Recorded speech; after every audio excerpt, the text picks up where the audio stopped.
Yoomiyyuu taanaan guutuu ta'e isin hin jenne. Yaaltee dadhabuun kee anaaf ciminadha. Sittin boona, sin jaalladha.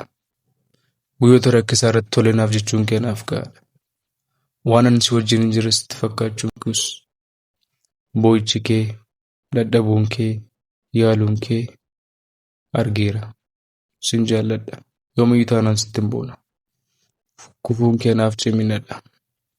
Eenyummaa wanta si qopheessaaf jiruuf anatu beeka. Sin jaalladha. Yoomiyyuu taanaan sittin boona. Wanta si faana hin jirre sitti fakkaatus tarkaanfiin kee, boo'ichi kee, dadhabuun kee hundumti isaayyuu na jalaan dhokan. Yoomiyyuu taanaan sittin boona. Guutuu ta'e isin hin jenne. Cimaa ta'e isin hin jenne. Qulqulluu ta'e isin hin jenne.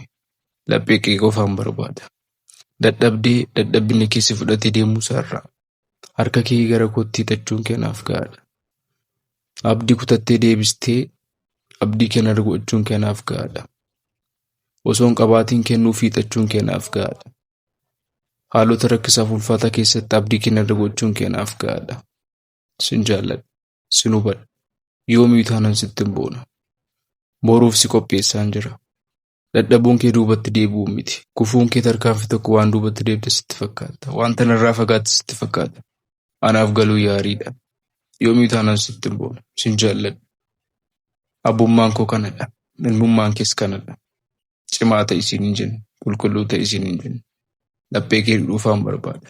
Lapheen kee na barbaadeera. Dadhabbii natti figuun kee anaaf gammachuudha. Sin jaalladha.